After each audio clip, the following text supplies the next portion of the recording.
Good afternoon and Jai Hind students. Today I am going to teach you class 8th history, and the name of the chapter is Civilizing the Natives and Educating the Nation. And the topic for today is Grave Errors of the East, and second topic is Education for the Commerce. So children, as you all have studied in the previous episode about the Orientalist institution established by William Jones, and his other helpers were Nathaniel Hallhead and Thomas Colebrook. They have established the Asiatic researches, under which they were doing researches to convert the Eastern sacred texts into the English form, so that the Western people, European people, would be coming to know about the good qualitative norms of literature of India and East. In this manner, we came to study about the views of Nathaniel Hallhead, Thomas Colebrook, and William Jones. And they were thinking that being as an alien ruler, we cannot get respect unless and until we are not respecting to the cultures, literature of India based on Hindu, Muslim, Sikh, Buddhist and Jainist. So that is why they were converting the sacred text of not only Arabic, even Sanskrit text also they were converting into the English form. So now today's our topic is Grave Errors of the East. So not only the Orientalist people were here to convert the sacred text, but slowly coming up to 1830, the criticism by the British officers only, not only here in India, even in England also, the criticizers were there. And these criticizers started criticizing the Orientalist education of converting Indian text into the English and sending it to the Western world, so that West could know about the good qualitative norms of Eastern literature. They were criticizing this Orientalist learning, and they had introduced their own way of teaching natives. So they were finding it, the criticizers were finding, and they said that the knowledge of the East was full of errors. It is unscientific and it is non-serious and light-hearted. They advised British government to stop spending money on encouraging the study of Arabic and Sanskrit literature. So my dear student, as you all have studied about Orientalist learners like William Jones, Nathaniel Hallhead and Thomas Colebrook, now in this column you will be studying the critics of the Orientalist learning, and based on these critics' views only, the new educational pact dispatch was introduced in 1854 by the government of England here in India. And the criticizers were many more, but in this chapter we'll be discussing about two critics of the Orientalist learning who wanted to introduce the education based on practical knowledge and commerce. And these two critics' names were James Mill and Thomas Babington Macaulay. So from here we'll be studying first of all about James Mill, what James Mill was thinking about European societies and as compared to the Eastern culture. About James Mill you have studied in first chapter also, like he had called Eastern civilization as the backward one, and people were uncivilized. They were divided into different caste taboos, religious groups. They were fighting with each other, and he advised that British should conquer India to introduce European ways of life here in India to make them civilized. So this is same James Mill which you will be studying in this chapter. He attacked on the Orientalist and declared that the aim of the education to teach practical things to the natives, not to win a place in the hearts of the natives. It is not required, because we are ruling here, so we have to rule them in such a manner, we have to civilize them, we have to give them education in such a manner so that this education will be beneficial for the East India Company. So the natives should be made more familiar with the Western sciences and technological advances rather than to read their own sacred literature and poetry. Now the next critic was Thomas Babington Macaulay. My dear children, based on the advices of Thomas Babington Macaulay only, the changes in the Indian education system was brought up by the British Queen. So what he spoke about the education system here and what he advised now will be studied. He was most outspoken critic of 1835. He saw India as an uncivilized country and needed to be civilized through the English education. And he compared that no branch of the Eastern knowledge could be compared with the England's literature. He declared that a single shelf of a good European library was worth than the whole native literature of India and Arabia. So it is not needed for us to study about the Eastern literature, culture and values because our culture, Western culture is already above than them. So by saying this, a single shelf of a good European library was worth than the whole native literature, he was trying to prove this point. He argued that the British government stopped wasting public money to promote Oriental learning and emphasized the need to teach the English language and allow Indians to read some of the finest literature, aware of the development in the Western sciences and philosophy. By this way, we could civilize natives by changing their taste, values and culture. Because by introducing the English education, it's a view of Thomas Babington Macaulay, he wanted to change our taste, desires and values. In his Macaulay Minute,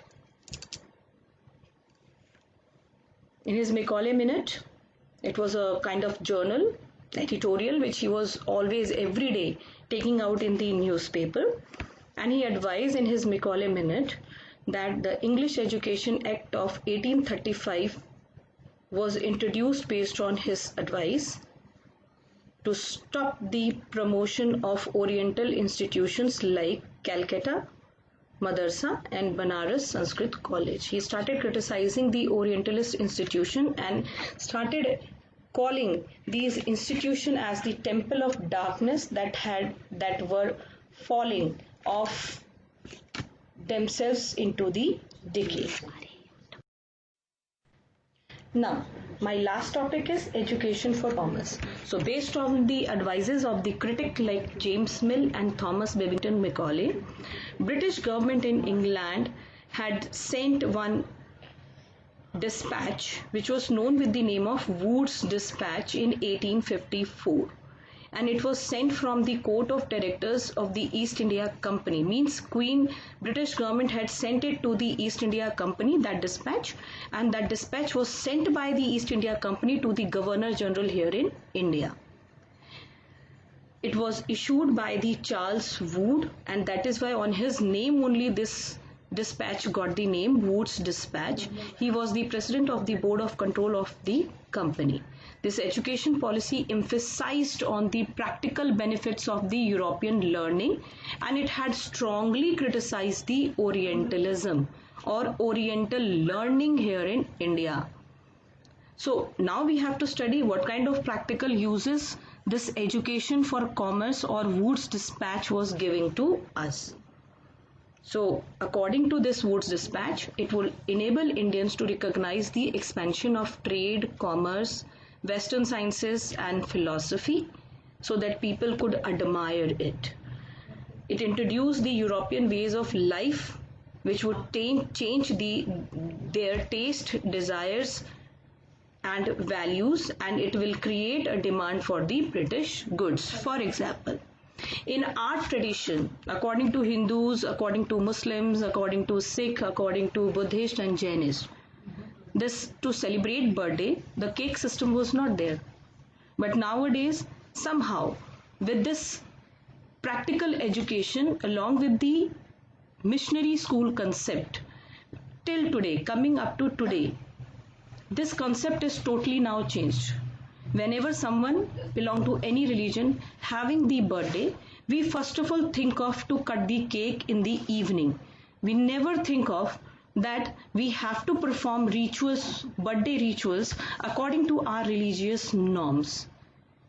Even nobody bothered it except of the grandparents who are there in our family.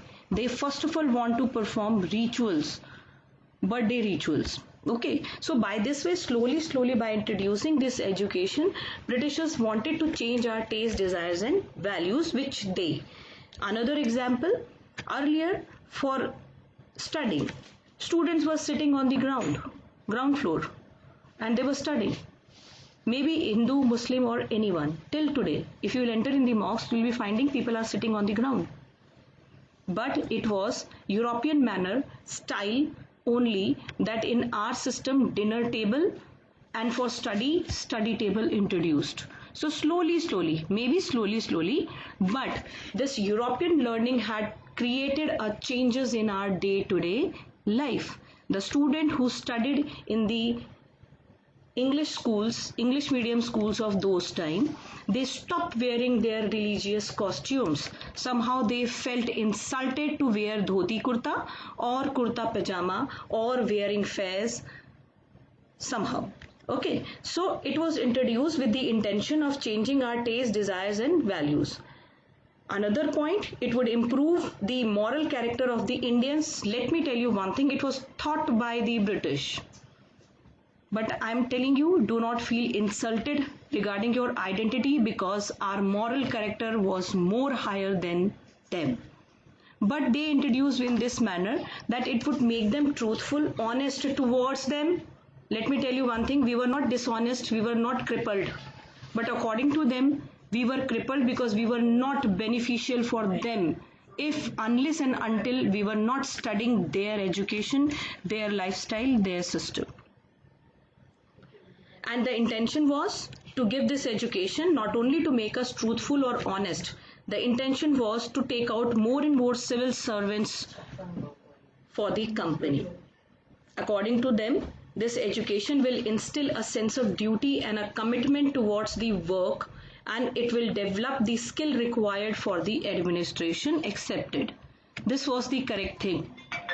British government taken steps to extend control over all matters regarding the education. Okay, when this Woods Dispatch was sent to India, so British government taken all these steps to control over the education system here in India. Not only they have introduced their own English medium schools, later on they introduced the Christian missionary concept, means missionaries in Scotland started pressurizing British government to introduce, along with the commerce for education, along with this, the religious education to flourish, to popularize Christianity also in India. So in this regard, the education had established the system of university in our day-to-day life, and the universities after 1857 revolt set up in Calcutta, Madras and Bombay. Okay, so in this manner, the overall conclusion, Britishers had criticized the Orientalist education. Why? Because they wanted to introduce their own European ways of life, learning, sciences, philosophy and education for commerce. Their concern only and only was to earn profit in any manner. It was not with the concern of civilizing the Indians, because if it was required to civilize India, why Britishers entered in the India? The question rises here. Because when they entered here in India, you might have studied in the chapter 2 that they were fighting the sea wars. Then why it is needed to enter in the India to perform the trade? When we were that much uncivilized, why whole European countries were dreaming to enter in the India to earn the money by appreciating our culture at first of all? Thank you and Jai Hind.